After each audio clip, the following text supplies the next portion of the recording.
Hii Jumapili tena siku ya leo ambayo umetujalia kuweza kusimama hapa mbele ya wakazi wa Majengo kwa neema yako na kwa rehema zako.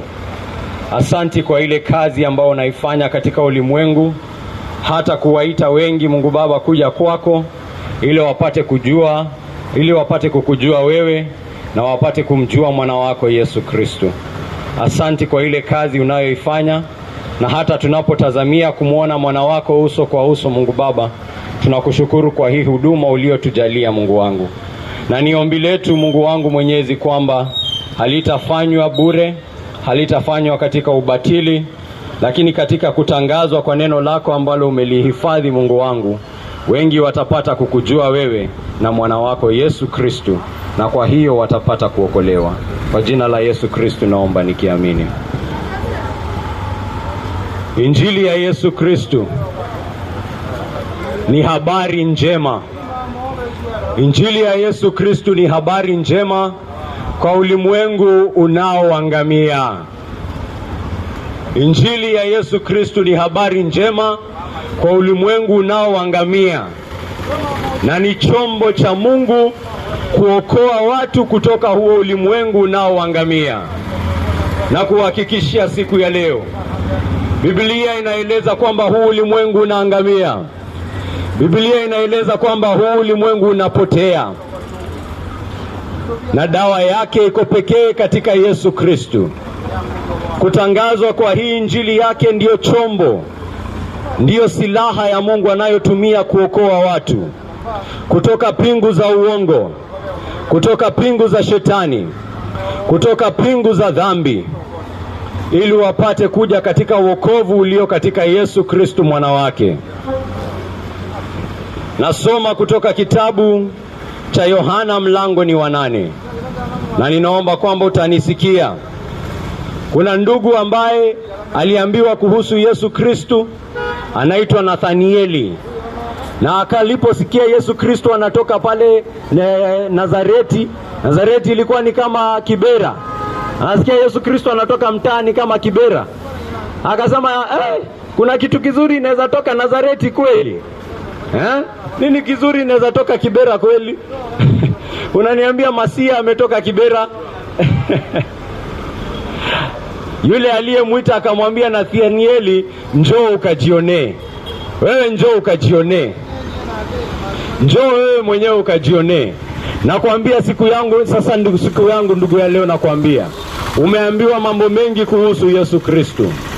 Umedanganywa mambo mengi kuhusu Yesu Kristo.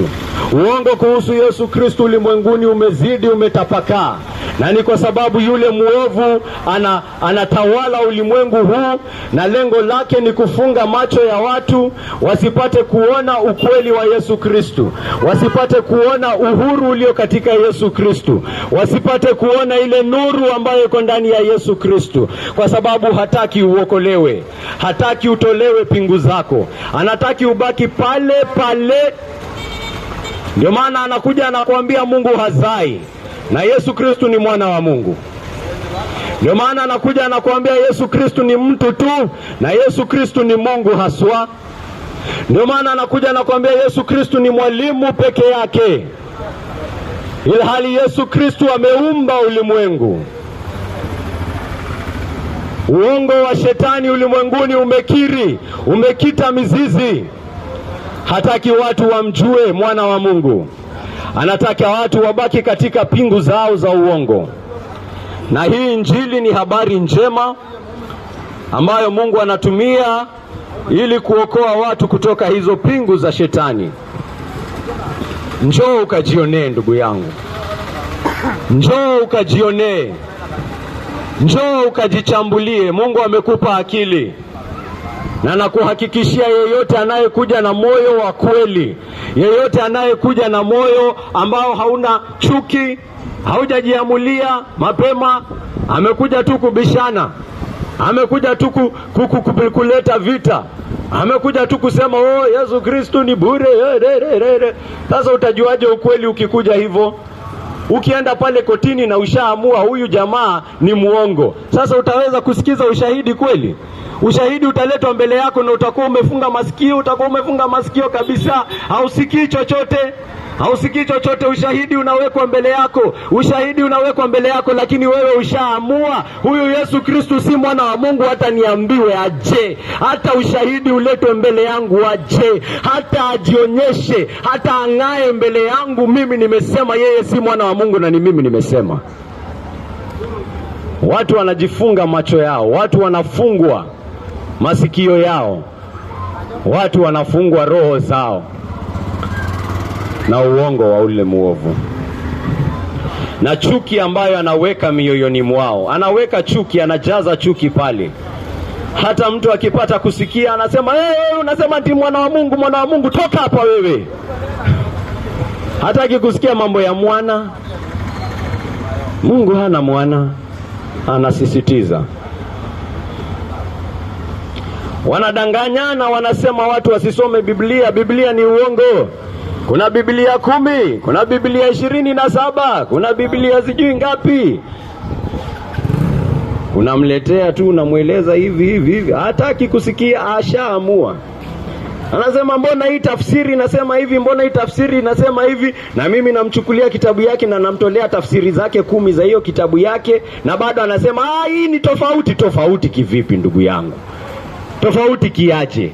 Mbona hii tafsiri inasema hivi na hii inasema hivi? Si uko na sababu? Mbona hiyo sababu usiiweke kwa rafiki yako, unaiweka kwako wewe mwenyewe pekee? Ushaamua. Hautaki kusikia. Wewe unataka kupingana na mwingine hivi, na wewe mwingine akitumia hoja zako kupingana na wewe, unachukua panga. Ndugu yangu, mbona moyo kama huo? Ndugu yangu? Mbona unakuwa hivyo? Ukija na unatafuta ukweli, unakuwa tayari kuangalia mambo jinsi yalivyo. Ukitoa hoja namna hii na mimi nitoe hoja namna hiyo, in the same light, in the same spirit, in the same attitude, why do you want to kill me? Yohana mlango ni wa 8. Hawataki watu wasome Biblia. Hawataki watu wasikie maneno ya Yesu. Ashukuriwe Yesu Mwenyezi ambaye anajalia watumishi wake, anawajalia ujasiri wapate kutangaza, ili wale ambao hawajasikia, ili wale ambao wameambiwa wasisome hiyo Biblia wapate kusikia maneno ya Yesu Kristo. Na kusomea maneno ya Yesu Kristo kutoka kitabu cha Yohana mlango ni wa 8 na mstari wa 34. Yesu Kristo anaongea na Wayahudi na anawaambia hivi. Yesu akajibu, amin amin nawaambia, kila atendaye dhambi ni mtumwa wa dhambi. Kila atendaye dhambi ni mtumwa wa dhambi. Hawa wana wa Israeli wametoka kusemea hivi kwa Yesu. Wametoka kumwambia, sisi tu wazao wa Abrahamu, nasi hatujawa watumwa wa mtu yeyote. Wawezaje kusema kwamba tutawekwa huru? Sisi hatujai kuwa mtumwa wa mtu, alafu unakuja hapo unatuambia tutatufanya tukue huru. Mimi hakusina pingu juu yangu. Yesu anamwambia, wacha nikuambie, haijalishi wewe ni mwana wa Abrahamu, haijalishi wewe unaenda wapi kanisa, haijalishi wewe unasoma wapi, haijalishi unaabudu wapi, haijalishi unafanya nini, haijalishi wewe ni mtoto wa mfalme, haijalishi wewe ni mtoto wa rais, haijalishi una pesa kiasi gani, haijalishi una mali kiasi gani, kama kile kitu unachokitii, huo ndio master wako. Wewe ni mtumwa wa yule ambaye unayetii. Wewe ni mtumwa wa yule ambaye unajitolea kumsikiza na kumtii. Kwa hivyo kama wewe unatii dhambi, wewe ni mtumwa wa dhambi. Kama wewe unatenda dhambi, wewe ni mtumwa wa dhambi. Biblia inatueleza hii kitu hapa. Biblia inatueleza kwa nini injili inakuambia ni habari njema ya wokovu wa ulimwengu unaopotea. Injili ni habari njema ambayo ni chombo cha Mungu kuokoa watu katika ulimwengu unaoangamia. Injili iko na diagnosis ya ulimwengu. Injili ndio inaeleza shida ya ulimwengu ni gani. Injili ndio inajua taabu ya ulimwengu ni gani. Na watu wanakuja wanasema, taabu ya ulimwengu ni hakuna kazi. Sijui taabu ya ulimwengu ni sijui hii. Sijui taabu ya ulimwengu ni kwamba kuna Waisraeli. Taabu ya ulimwengu ni hili. Taabu ya ulimwengu ni hilo. Injili inakwambia taabu ya ulimwengu ni utumwa. Taabu ya ulimwengu ni utumwa. Watu ni watumwa. Watu ni watumwa wa dhambi. Watu wamekamatwa na dhambi. Watu wanajitolea kwa dhambi. Tamaa zao za kidhambi zinawaongoza. Tamaa zao za kidhambi ndio zinawashurutisha. Tamaa zao za kidhambi ndio zinawapa mawaidha. Tamaa zao za kidhambi ndio zinawaonyesha jinsi watakavyoishi. Ulimwengu ndio shida kulingana na injili. Na ulimwengu hautawahi pona. Wamesema watu wapewe kazi, makazi zimekuja, wote wamekuwa wafisadi. Wamesema hii serikali lazima ingie, serikali imeingia, wamekuwa wafisadi hata zaidi. Sijui lazima nipate pesa kiasi hiki ndo nitakuwa ni sawa. Amekuwa pale, amekuwa mnyanyasaji. Shida si hiyo yenye unafikiria. Shida si hela, shida si familia, shida si hii wala lile. Shida ni wewe ni mtumwa. Wewe ni mtumwa wa kile ambacho unatii. Yesu Kristo anakuhakikishia. Na kama wewe ni mtumwa wa dhambi, kama unatii dhambi, kama uongo kidogo inakuja inakuambia ukidanganya mazee hakuna shida. Ukidanganya utapata hiyo kitu unataka. Ukatii hiyo tamaa ya uongo ambayo imekuambia wewe ni mtumwa wa uongo. Ulipata hapa msichana wenyewe, nini tamaa zako zikakuongoza ukasema iko nini shida nini. Ukatii tamaa yako uasherati. Wewe ni mtumwa wa uasherati. Ulisusikia sijui tamaa zako za anasa kufanya hivi, uko na pesa kidogo peleka nyumbani uchunge watoto.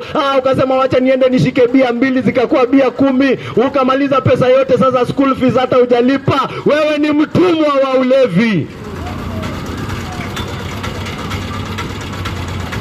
Umesikia ndugu yako ako hapa na kuhubiria ukweli, anakueleza jinsi ya ufisadi wako, anakueleza jinsi ya uongo wako, ukaenda pale ukapiga nyama, ukapanga venye sijui tutachukua kisu tukamkate kichwa, ukafuata. Wewe ni mtumwa wa uwaji. Wewe ni mtumwa wa chuki. Usidanganyike na mtu hati unafanyia Mungu hiyo kazi. Watu wanakudanganya tunakata watu kichwa kwa sababu ya Mungu. Hati sasa wewe ni mtumwa wa Mungu? La hasha. Wewe ni mtumwa wa chuki. Wewe ni mtumwa wa uwaji. That is what you are. That is what you are, my brothers. Acha niibie customer kidogo hivi. Kwani nini shida? Si anakaa ako na pesa nyingi. Wewe ni mtumwa wa wizi.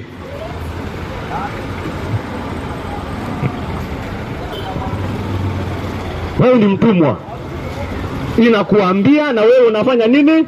Unatii. Unasema yes sir, venye umesema ndio tutafanya. Umesikia ndugu yako pale biashara yake ina nini, umeanza sasa kumsengenya. Wewe ni mtumwa wa usengenyaji. Wewe ni mtumwa wa kupanga njama. Yeyote atendaye dhambi ni mtumwa wa hiyo dhambi. Kwa sababu hiyo dhambi ilimwambia fanya. Ikamupa ahadi. Ikamwambia ukifanya hivi nitakufanyia hivi. Ukifanya hivi biashara yake itaanguka alafu yako inulike. Wewe ni mtumwa wa njama ndugu yangu. Wewe ni mtumwa wa kusema uongo kuhusu watu. Hiyo ndio shida ya ulimwengu. Na ndio maana hata Kenya ifike Singapore, hata tupate pesa aje, hiyo itaponya utumwa wa watu rohoni. Hiyo itaponya utumwa wako. Utakuwa pale na utumwa wako. Sasa shida ni wewe ni milionea na hiyo utumwa wako. Nimekupea nguvu ya kuzidi katika uovu wako. Na kuhakikishia siku ya leo, matendo yako yanaonyesha wewe unamtumikia nani. Usidanganyike. Usidanganyike. Mwingine anatoka hapa anasali mara 10 kwa siku, akitoka nje mwenye matusi kibao. Wewe ni mtumwa wa matusi, usijidanganye. Wewe ni mtumwa wa matusi. Hata usali mara 10, wewe unaenda unasema nimefunga, unatoka nje unanyanyasa wafanyikazi wako. Wewe ni mtumwa wa unyanyasaji. Hauoni ama hii ni kitu ninakufunza? Hii ni kitu Yesu anaongea, anatarajia unajua.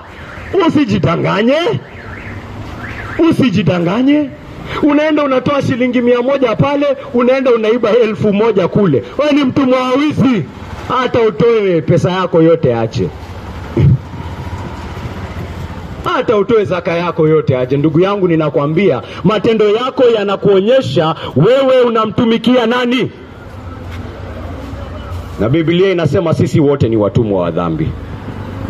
Kuna mmoja hapa hajatii dhambi yake, basi wewe hautaangamia na hauhitaji hii injili. Hii injili haiwezi kukusaidia. Kama wewe si mtumwa wa dhambi, hii injili haiwezi kukusaidia. Hii injili inakuja kwa wale ambao wamegundua wao ni watumwa wa dhambi. Hawawezi kujiokoa, hawawezi kufanya lolote. Mioyo yao iko hivyo. Wameshikwa, wamefungwa pingu na hiyo dhambi, ndiyo ambayo inawaongoza. Wamejaribu, wamepigana nafsi na mioyo yao, wamepigana vita na nafsi zao, wamepigana, wamejaribu, wamejipiga magoo kwa viboko, amejaribu kujinyima, amejaribu kila kitu, lakini bado anapata hiyo tamaa iko pale ndani ya moyoni mwake. Anasema, ni nani ataniokoa kutoka moyo huu? Ni nani ataniokoa kutoka utumwa huu? Ni nani atanitoa hapa? Hii injili ni yako wewe. Injili hii ni ya watumwa. Injili hii ni ya wanyonge. Injili hii ni ya wale wasiojiweza. Injili hii ni ya watu wa aina hiyo.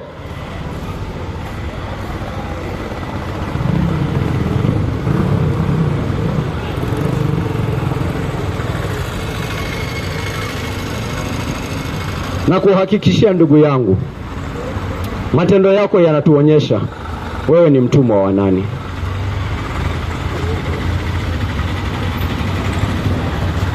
Ukisikia umepewa amri na Mungu halafu ukakosa kuitii, ni kwa sababu umeshawishika kwingine.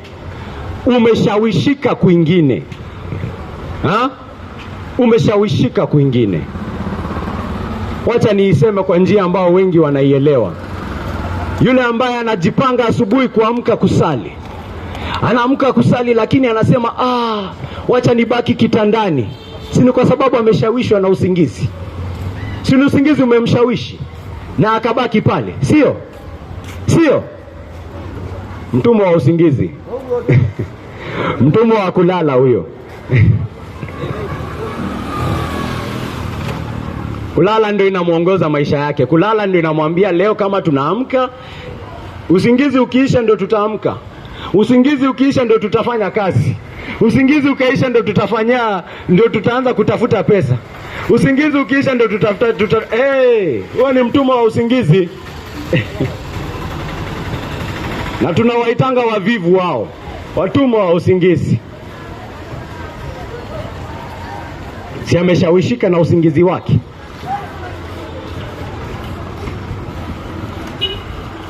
Kuna jambo limekushawishi na ndio maana hutaki njia za Mungu. Na hii ndio asilia yetu ambao tuliona hata katika kitabu cha Mwanzo, katika kuanguka kwa baba yetu Adamu na Hawa. Tunapata Adamu na Hawa wamewekwa katika bustani la Edeni. Na ninasoma hivi kutoka kitabu cha Mwanzo. Nyoka akamwambia mwanamke, ati Mungu alisema kamwe msile matunda ya mti wowote wa bustanini? Mwanamke akamjibu nyoka, tunaweza kula matunda ya miti iliyoko bustanini, lakini Mungu alisema kamwe msile tunda la mti ulio katikati ya bustani, wala kuugusa, la sivyo mtakufa.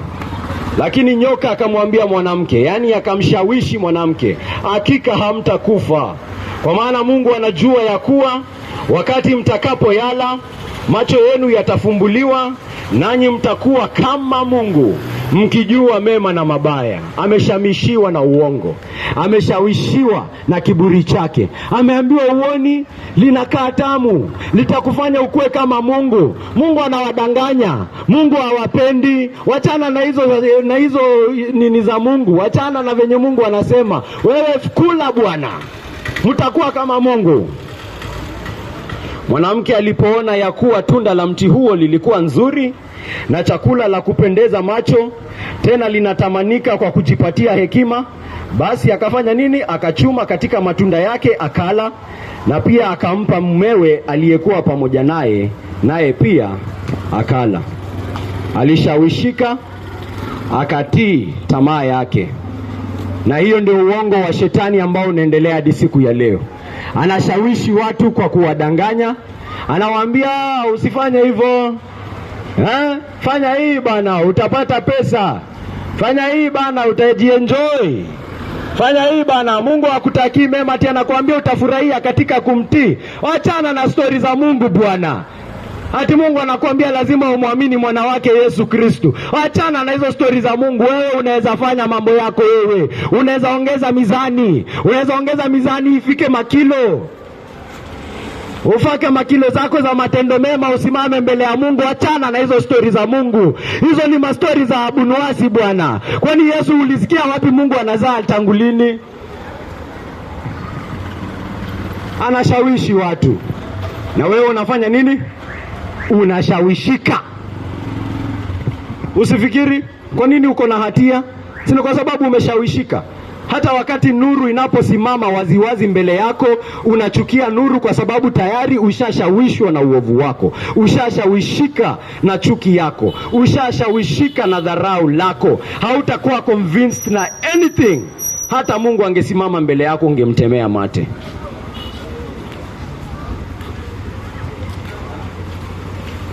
Ndio maana hadi siku ya leo ulimwengu uko katika giza. Nasoma Paulo akiandika kwa Waefeso, anawaandikia kwa habari zenu. Sasa anaandikia watu waliomkubali Yesu.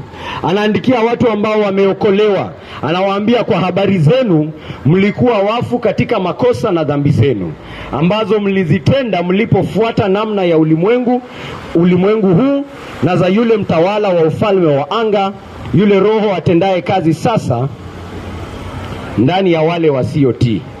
Sisi pia tuliishi katika yao. Tuliishi kati yao hapo zamani, tukitimiza tamaa za asili yetu ya dhambi na kufuata tamaa zake na mawazo yake. Nasi kwa asili tulikuwa wana wa ghadhabu kama mtu mwingine yeyote. Anakuambia wewe Mkristo, kama umemkubali Yesu, unajua Yesu alikutoa wapi? Alikutoa pale ulimwenguni. Pale wote ambao hawajamkubali Yesu wako wanafuata namna ya ulimwengu. Yaani venye ulimwengu inaenda, hata wao wanaifuata tu. Watu wakikuwa wafisadi wanakuwa wafisadi na ulimwengu.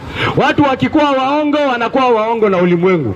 Watu wakikuwa wenye chuki wanakuwa wenye chuki pamoja na ulimwengu. Wanasonga pamoja tu na ulimwengu na pamoja na mfalme wa ulimwengu, wakifuata tu tamaa zao. Tamaa zao ndio mwongozo wao. Tamaa zao za kifedha ndio zinawaongoza. Tamaa zao za kusifiwa na wanadamu ndio zinawaongoza. Tamaa zao za kusifiwa, tamaa zao za kupigiwa makofi, hizo ndio zinawaongoza. Na ulimwengu wote unaenda hivyo. Na nyinyi pia mlikuwa hapo hadi ile siku ambayo Yesu Kristo aliwatoa pale kwa neema yake. Ulimwengu wote uko pale. Yeyote ambaye hamkubali Yesu Kristo yuko pale. Anaongozwa na ulimwengu, anaongozwa na tamaa zake, anaongozwa na shetani. Yeyote ambaye hayuko ndani ya Yesu Kristo, yeyote ambaye hajampokea Yesu Kristo kwa asilia yake, by his very nature, yeyote ambaye anaishi akifuatafuata tu tamaa zake kwa asilia yake, huyo ni mwana wa ghadhabu. Ghadhabu ikianguka juu yake, Mungu hajakosea. Ghadhabu ikianguka juu yake, hata yeye mwenyewe atasema, Mungu, hakika ninafaa kuhukumiwa. Shida ni watu hawaoni. Shida ni watu wanafikiria wako sawa. Watu wanafikiria wako sawa. Watu wanafikiria wako sawa. Watu wanafikiria wanajua venye watasimama mbele ya Mungu. Watu washapiga hesabu, wanamdharau Mungu. Hawaoni kiasi cha uovu wao, hawaoni kiasi cha Mungu kutoa mwana wake wa pekee kufa msalabani kwa ajili ya dhambi zake. Haoni, amezibwa macho na hiyo dhambi yake. Yeye ni mtumwa wa hiyo dhambi hadi imemfunga macho. Hata asitake kuona ukweli. Hataki kuona ukweli. Ndugu yangu, na kuhakikishia siku ya leo, yeyote anayekutawala, huyo ndio master wako. Huyo ndio anakuongoza. Wengine wanatawaliwa na fedha hapa. Wamekuwa wachoyo, wamekuwa wenye kiburi, wamekuwa wakabila. Si mnajua pesa ndio inafanya watu wengi hapa hii Kenya wanakuwa wakabila. Wanakuwa wakabila, wanakuwa watu wa kutetea familia yao kwa njia ambayo si haki. Nepotism. Si ni sababu ya pesa? Alafu anafikiria ako sawa. Anafikiria ataokolewa kwa sababu ya familia yake. Anafikiria familia yake, anafikiria kabila yake ndio itamuokoa. Yeye ni mtumwa.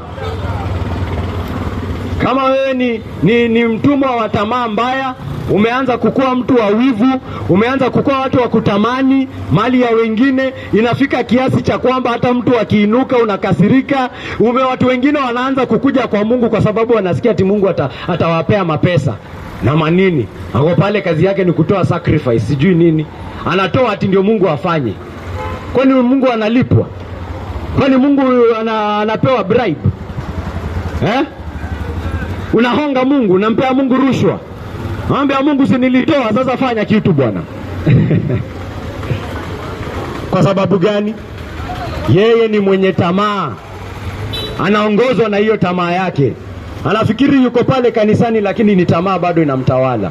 Mwingine anatawaliwa na anasa yake, amekuwa mlevi, amekuwa mshirati, anachukua bibi za wenyewe. Wewe ni unatawaliwa na hiyo. Wewe ni mtumwa wa anasa. Mtumwa wa watu wa kiburi cha kidini. Watu wana kiburi cha kidini. Anaona akifunga sasa yeye ndio anaambia watu. Anaanza kujiona, angalia venye mimi ni mtu wa kidini kabisa, mimi ninajua yote, mimi ndio ninafanya mambo inayofaa, kila mtu aniangalie, kila mtu anitazame kama Wafarisayo. Wewe ni mtumwa wa kiburi, mtumwa wa sifa. Unataka kupigiwa makofi kila saa, sijui watu sasa wanafanya mambo, wanaanza kukua people pleasers. Unafanya mambo ndio ufurahishe watu, hata mambo ambayo imfurahishi Mungu.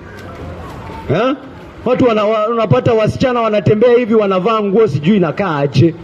Anataka watu wamwangalie, afurahishe macho ya watu. Ana nguo huyo.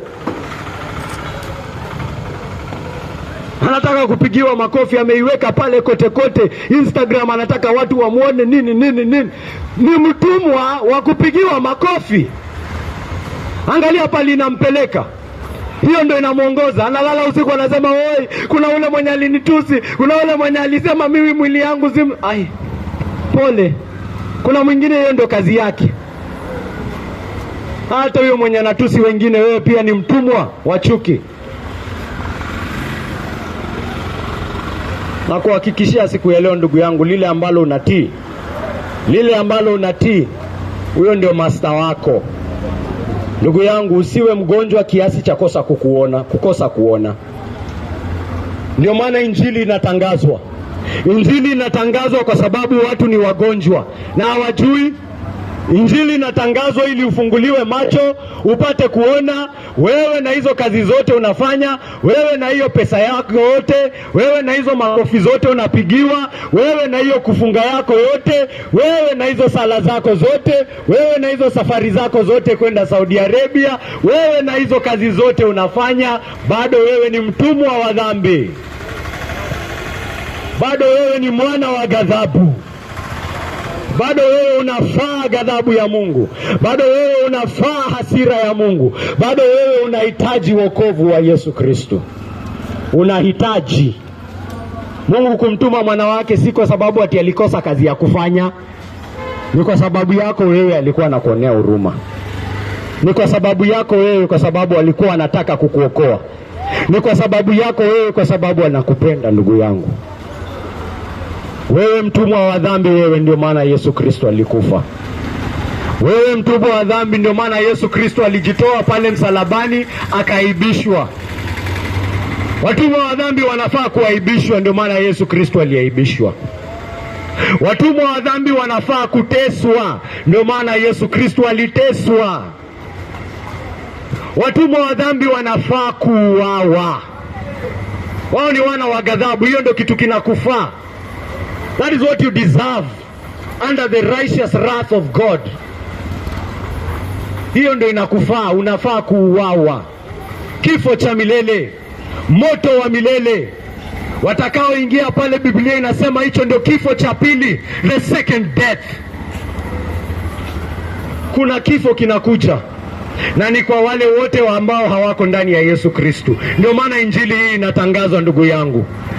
Ndio maana injili hii inatangazwa. Mwana wa Mungu amekufa kwa sababu unafaa kufa.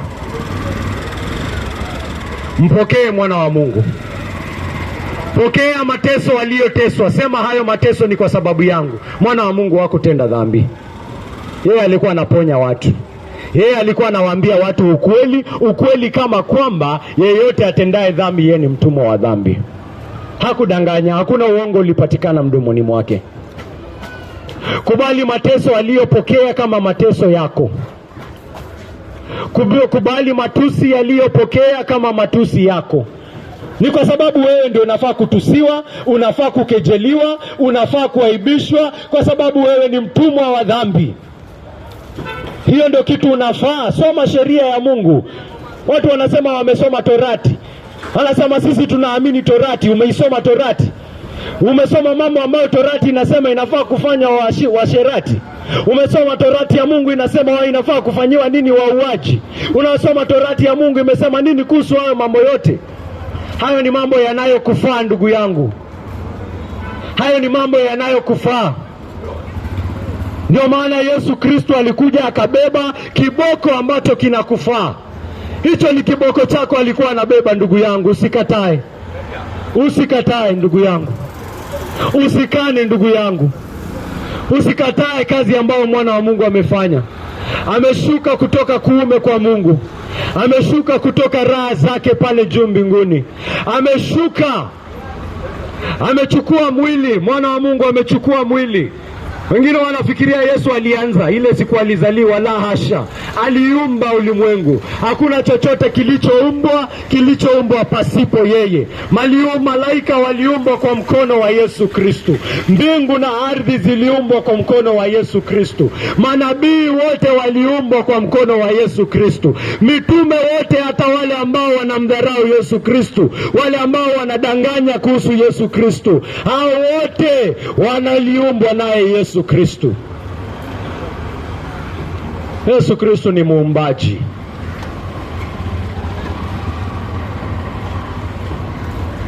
Muumba akashuka kutoka kiti chake cha enzi, akakuwa kiumbe chake yeye mwenyewe. Muumba alishuka kutoka kiti chake cha enzi, akaingia katika kiumbe chake yeye mwenyewe. Ni kama mwandishi wa hadithi kutoka aliko aingie ndani ya hadithi. Si kujiandika katika ndani ya hadithi, aingie kabisa katika hiyo hadithi. Hadithi aliyoiandika Mungu ameingia ndani yake. Ameingia katika mwili, si katika kitabu tu. Alitembea ulimwenguni huu na tuliuona utukufu wake. Watu washahidi wake wanasema utukufu wake tuliuona. Utukufu wake tuliuona, na huo utukufu ambao tuliona ulikuwa ni utukufu peke yake ya mwana pekee wa Mungu. Huyu si mtu mwingine, huyu si binadamu wa kawaida, huyu si mtume tu, huyu ni mwana wa Mungu, huyu ni Masia, huyu ni yule mwokozi aliyeahidiwa, huyu ni mfalme anayetarajiwa, huyu ni yule mfalme ambaye atachukua kiti cha Daudi. Ni huyo. Vipofu waliona, ndugu yangu. Vipofu waliona. Batimayo aliona akasema mwana wa Daudi, mwana wa Daudi aliona. Batimayo aliona na kuhakikishia. Alisema huyu ni yule mfalme aliyeahidiwa. Huyu ni mfalme aliyetabiriwa. Huyu ni mwana wa Daudi.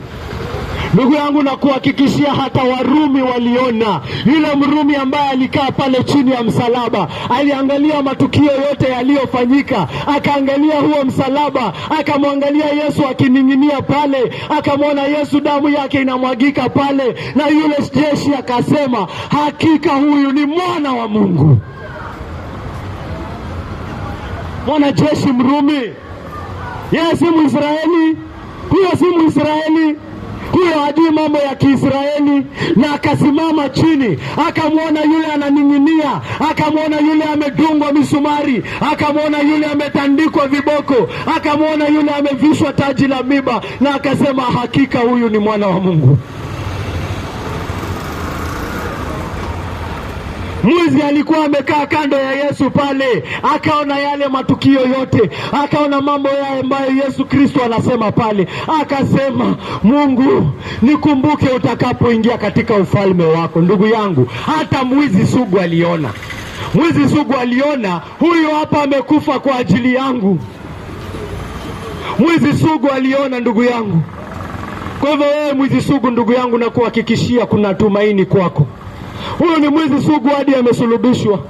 Amesulubishwa pamoja na Masia, na ameona kwamba huyu si halifu, huyu si mdanganyifu kama sisi, huyu si muovu kama sisi, huyu hajatenda lolote, huyu ni msafi kabisa, na amefanywa kama mwizi. Yesu nikumbuke, Yesu nikumbuke, Yesu nikumbuke utakapoingia katika ufalme wako. Akasema, ndugu yangu, huo utumwa wako wa dhambi utaokolewa pekee utakapopata ule uhuru ambao uko ndani ya Yesu Kristo. Upokee kazi ambayo Yesu Kristo alifanya kwa ajili yako. Upokee kwamba alikufa kwa ajili yako. Upokee kwamba aliteswa kwa ajili yako. Upate kuona kwamba hiyo utumwa wake yote, hiyo laana ambayo iko juu ya kichwa chako kwa sababu ya dhambi yako, ilibebwa naye Yesu pale msalabani, ilibebwa naye Yesu pale kwenye mti, ilibebwa naye Yesu pale aliponing'inia. Ni umkubali Yesu, ndugu yangu. Ni ukubali kwamba unamhitaji Yesu kwa sababu wewe ni muovu. Ni ukubali kwamba unamhitaji Yesu kwa sababu wewe ni mwenye dhambi. Ukubali unamhitaji Yesu kwa sababu wewe ni hafifu kabisa, na huwezi kufanya chochote kufika kwake Mungu ila Mungu mwenyewe akulete. Na anakuleta hapa siku ya leo katika mwana wake Yesu Kristo. Ndugu yangu, wachana na kazi zako wewe mwenyewe, njoo kwake Yesu. Anakubali wote, hata anakubali wale ambao wamekuwa wakimtusi maisha yao yote. Anawakubali pia hao wanaomtusi Yesu. Njooni nyinyi.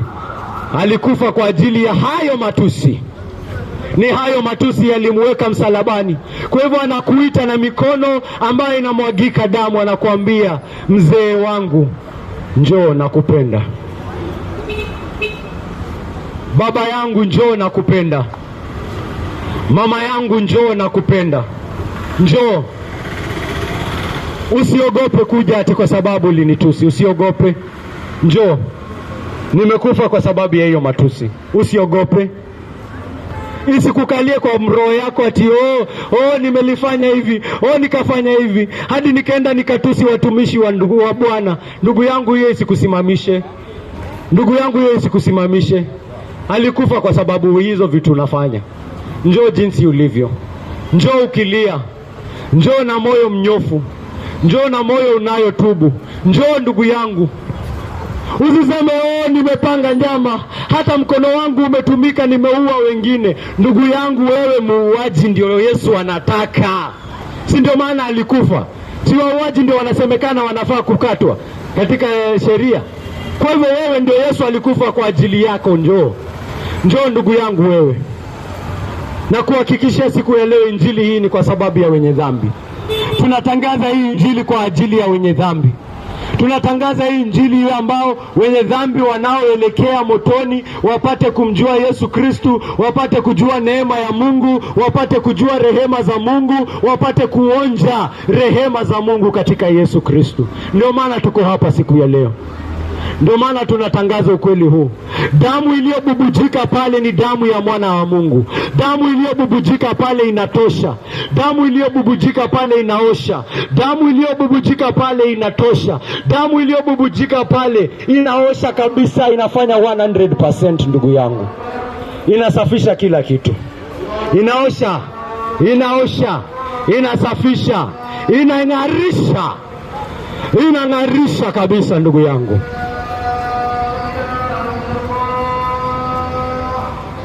Njoo uhesabiwe haki katika Yesu Kristo. Njoo akupe asilia mpya. Njoo akupe asilia mpya. Njoo akupe asilia mpya, ndugu yangu. Asilia yako saizi ni asilia ya Adamu. Asilia yako saizi ni asilia iliyodanganywa pale Edeni. Asilia ulionayo saizi ni mtumwa wa dhambi na shetani. Njoo upewe asilia mpya. Njoo uzaliwe upya. Njoo uzaliwe upya, ndugu yangu.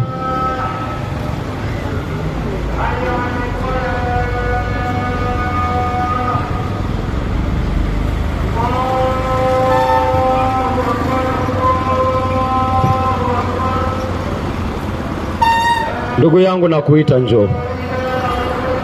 Ndugu yangu, nakuhimiza njoo. Ndugu yangu, nakulilia njoo. Ndugu yangu, nakuomba usipotee. Mbona upotee wakati neema ya Mungu imetangazwa kwako? Mbona upotee wakati neema ya Mungu imedhihirishwa kwako? Mbona upotee wakati neema ya Mungu imefunuliwa mbele yako? Mbona uangamie, ndugu yangu? Mbona uangamie, dada yangu? Mbona uangamie, mama yangu?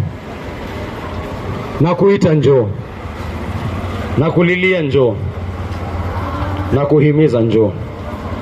Kwa jina la Yesu Kristo.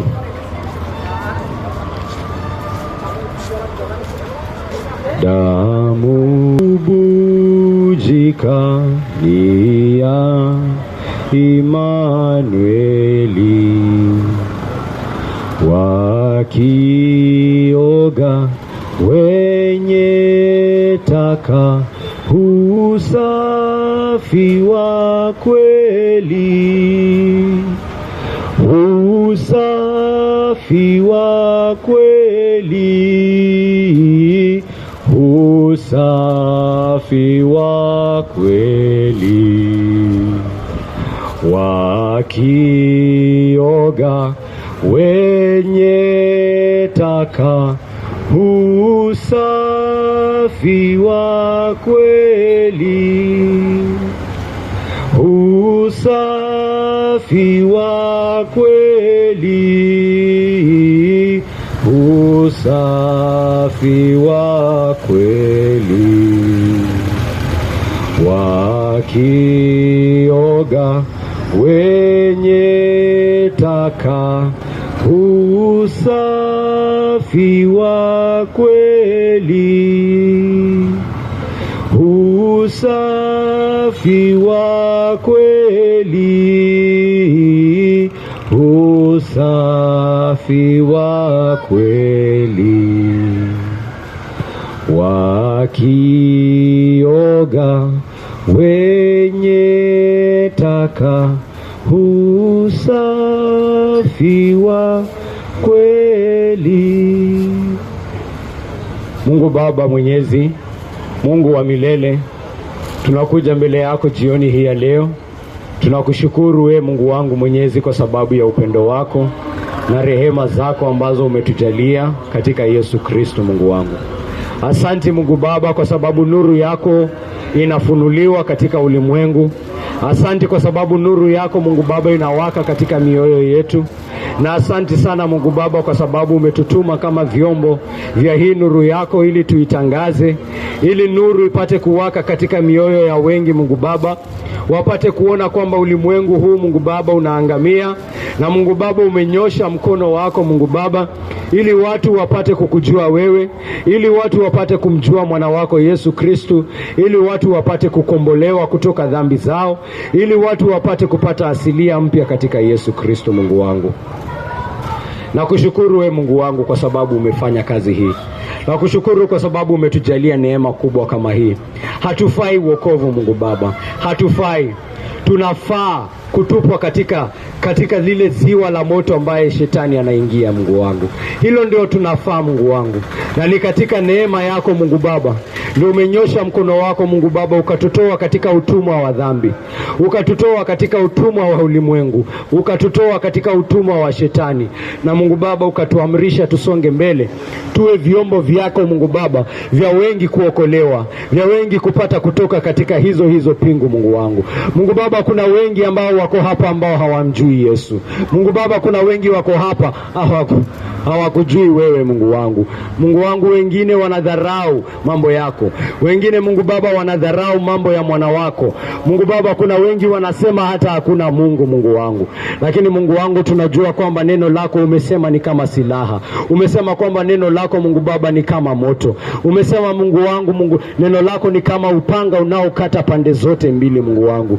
Kwa hivyo Mungu Baba, tumekuja hapa, tumaini letu ni katika Roho wako Mtakatifu Mungu Baba, ambaye anazungumza na watu katika mioyo yao. Mungu wangu, tumaini letu liko katika hili neno lako ambalo umesema ni kama upanga. Mungu Baba, tumaini letu Mungu Baba ni katika wewe Mungu Baba, unayetuahidi Mungu Baba kwamba tunaposonga mbele Mungu Baba, kazi hii itakuwa katika ubatilifu Mungu Baba. Tumaini letu Mungu Baba ni katika lengo lako, kusudi lako la kumtuma mwana wako Mungu Baba, ili ulimwengu usipotee, bali yeyote atakayemwamini Yesu Kristo Mungu Baba asipotee, lakini apate kuokolewa. Haijalishi Mungu Baba, tunajua Mungu Baba, haijalishi ametoka wapi, haijalishi amefanya nini, haijalishi background yake, lakini tunajua Mungu Baba ulimtuma mwana wako ili yeyote atakayemwamini asipotee, bali apate uzima wa milele. Na hilo ndio tumaini letu katika kuhubiri hapa, si katika kumchukiza yeyote Mungu Baba, si katika kumkasirisha yeyote Mungu Baba, lakini tumaini letu Mungu Baba ni kwamba wanaopotea watakujua wewe Mungu Baba. Tumaini letu ni kwamba ambao wameshikwa katika utumwa wa dhambi watakujua wewe, na watakuja kwako wewe, na watakumjua mwana wako Yesu Kristo, na watamwabudu Yesu Kristo, na watamtukuza Yesu Kristo kwa ile kazi ambayo alifanya katika kuwaokoa Mungu wangu. Asante Mungu wangu, tumefanya kazi hii katika uhafifu wetu, tumefanya kazi hii Mungu Baba katika udhaifu wetu Mungu Baba, tumefanya kazi hii Mungu Baba katika kulingana na ule uwezo ambao umetujalia. Tusamehe dhambi zetu Mungu Baba, tusamehe tulipokosea Mungu Baba. Mungu Baba, takasa hii kazi ni yako Mungu Baba. Tusamehe Mungu Baba, usitulipe Mungu Baba kulingana na matendo yetu Mungu Baba, lakini tulipe Mungu Baba kulingana na rehema zako ambazo zinapatikana katika Yesu Kristo Mungu Baba. Na ni jina lake tunashikilia, na ni kazi yake tunashikilia Mungu Baba, na ni uwezo wake tunashikilia, ni kazi aliyofanya, ni neema anayotujalia ni neema anayotujalia Mungu Baba ambayo tunashikilia Mungu Baba. Kwa hivyo Mungu Baba, tulipe hata hii kazi Mungu Baba kulingana na hiyo neema ambayo umetujalia katika Yesu Kristo Mungu Baba. Wacha moto wako uwake hapa, wacha moto wako uwake hapa kwa njia ambayo itaonekana waziwazi kwamba si kazi ya vijana wadogo Mungu Baba, lakini ni kazi ya Mungu Mwenyezi wa milele, lakini ni kazi ya Mungu aliyeangusha Yeriko, lakini ni kazi ya Mungu aliyeshtua Nebukadneza, lakini ni kazi ya yule Mungu ambaye alimwangusha Senakerib. Mungu Baba, onyesha kwamba wewe ni yule Mungu wa Daudi Mungu Baba, yule Mungu wa Bwana wa majeshi, Mungu wa Gideoni aliyeshinda, Mungu aliyeshinda, Mungu wa Debora Mungu Baba aliyeshinda armies za Sisera Mungu Baba. Onyesha Mungu Baba wewe ni Mungu wa Musa aliyefungua zile bahari Mungu Baba. Fanya kazi ambayo itaonyesha Mungu Baba wewe ni Mungu wa Israeli Mungu wangu, Mungu wa Abrahamu, Mungu wa mwana wake Mungu Baba Isaka, Mungu wa mwana wake Israeli Mungu wangu. Mungu Baba, wewe ndiye Mungu tunayekiri Mungu Baba, wewe ndiye Mungu tunayeamini, Mungu wa Baba, Mungu wa Bwana wetu Yesu Kristo Mungu wangu, Mungu ambaye Yesu Kristo alikuwa anamlilia, Mungu ambaye Yesu Kristo alikuwa anamtangaza Mungu Baba, Mungu ambaye Yesu Kristo alikuwa anamuomba siku zake za udunia, siku zake za ulimwengu. Wewe Mungu ndio tunakuomba Mungu wangu, Mungu wa Bwana wetu Yesu Kristo. Nakushukuru na nakutukuza. Naomba haya yote nikiamini jina takatifu la mwana wako ambaye ni Bwana wa mabwana Yesu Kristo. Kwa jina lake naomba nikiamini. Amen.